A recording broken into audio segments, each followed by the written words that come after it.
nanti nih di part kedua kita akan membahas tentang bimbingan, kupas tuntas masalah bimbingan, masih bersama Bu Ira Wirawati bersama kita di sini. Oke teman-teman, pertanyaan pertama adalah hal apa saja sih Bu yang harus dipersiapkan sebelum melakukan bimbingan? Nah, ini penting banget nih ya. Kalau kita datang ke pembimbing pertama kali itu jangan datang dengan kebingungan. Saya kan mahasiswa suka ada tuh yang datang, "Pak, saya meneliti apa dong?" Jangan. Jadi kita harus punya amunisi dulu.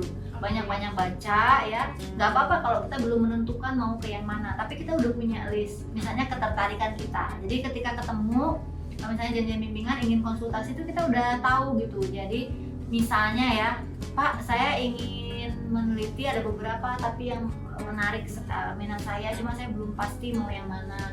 Yang pertama misalnya boleh satu-satu ya, boleh satu-satu atau nggak boleh misalnya mau tiga-tiganya. Ini ada fenomena ini saya tertarik di tiga bidang, tapi sebaiknya sih satu persatu.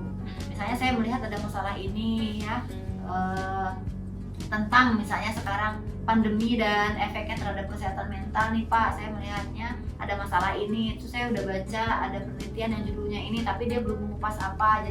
Jadi kita sudah punya gitu bahan pertanyaannya tuh apa, topiknya apa, terus ketertarikan kita di situ apa, tapi kita bingungnya di mana itu udah disiapkan.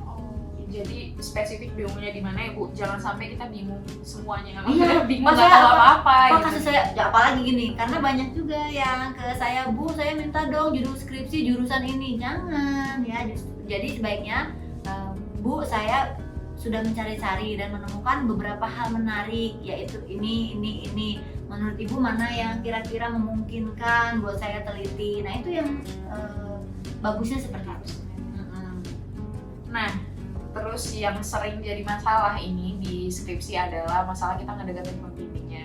Kita tahu Bu, kalau misalnya pembimbing itu kan beda-beda orangnya. Ada yang emang gampang akrab sama mahasiswa, ada tapi emang yang hard to touch, ada juga sangat ada kan ya Bu. Yang sesuatu. Iya. Secara umum apa sih Bu? Pendekatan seperti apa sih Bu yang harus kita lakukan sama dosen pembimbing yang memang approach-nya beda-beda? Oke, pertama sebenarnya approach-nya itu standar. Jadi kita memperkenalkan diri, memperkenalkan bahwa kita anak bimbingannya. Bahkan sebelum kita memang punya niatan untuk bertemu muka. Jadi perkenalan diri aja, Bapak, perkenalkan Bapak, Ibu, nama saya ini NPM sekian ya. Saya alhamdulillah ya, ucapkan syukur ya karena mendapatkan pembimbing beliau. Mau bahwa kita udah tahu karakternya seperti apa urusan belakangan. Alhamdulillah saya dibimbing oleh Bapak sebagai pembimbing kedua, misalnya pembimbing pertama, kita kan kenalan dulu ya. Mohon bimbingannya ya Pak. Nah udah gitu, mau dibalas mau nggak dibalas, yang penting kita sudah menyampaikan. Nah terus baru nanti nih kita udah baca-baca tadi kan, udah tahu akan seperti apa. Baru tuh ngontak lagi Bapak, tetap perkenalan diri ya, karena kita nggak tahu dosen tuh kalau misalnya dia ke riset HP-nya dan nggak ada datanya, jadi tetap nggak apa-apa kalau kita bimbingan selalu nama saya ini.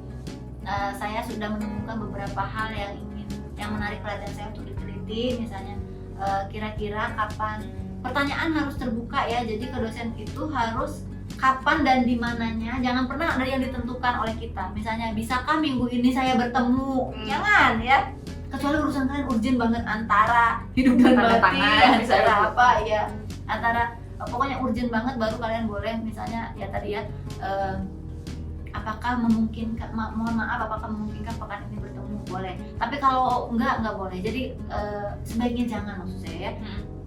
Jadi harus terbuka kapan dan di mana saya bisa menemui Bapak, Ibu gitu. Nah, terus kita lihat responnya ya, kalau misalnya dosennya responsif bisa tuh dilanjutin ngobrolnya, nggak akan ada masalah. Tapi kalau dosennya tidak respon, sehari jangan kontak lagi, 2 hari juga sebaiknya tidak. Tapi di atas 3 hari, kalau tingkat kebutuhannya tinggi, kalian boleh nyoba kontak lagi. Apalagi jangan sampai di ping-ping gitu ya Bu. Oh jangan, aduh Cari PPP, balas dong PPP gitu. Jadi tetap juga jangan misalnya menanyakannya gini, Pak bagaimana dengan pertanyaan saya yang ini, enggak, tanyain lagi aja, ulang lagi aja ya. Jadi emang gitu adabnya ya Bu. Gitu. Jadi nah kalau misalnya sudah seminggu 2 minggu nggak dibalas, boleh dicoba lagi. Kalau enggak ya dapat boleh curhat ke pembimbing yang satunya lagi yang bisa dikontak, ke dosen yang terdekat yang kalian kenal, atau ke kaprodi gitu ya. Kalau curhat aja, kenapa ya Pak, apakah sakit, apakah ada hambatan dosennya mungkin, ataukah saya mengganggu, apa yang harus saya lakukan gitu kan ya. Bu, sebenarnya kalau Ibu pribadi ada nyimpen nggak sih nomornya mahasiswa gitu atau enggak gitu? Ini random aja, random question aja. Sebagian saya simpan, sebagian enggak. Biasanya yang pasti saya simpan kalau ketua-ketua kelas. Kalau anak bimbingan enggak semua. Enggak semua disimpan. Jadi emang penting untuk memperkenalkan diri kembali karena kontak teman-teman belum tentu disimpan sama dosen pembimbing. Iya. Seperti itu teman-teman. Oke. Nah, jadi kan kalau misalnya masalah itu, adanya masalah sama dosen pembimbing itu tuh kan karena tidak sesuainya ekspektasi sama realita ya Bu.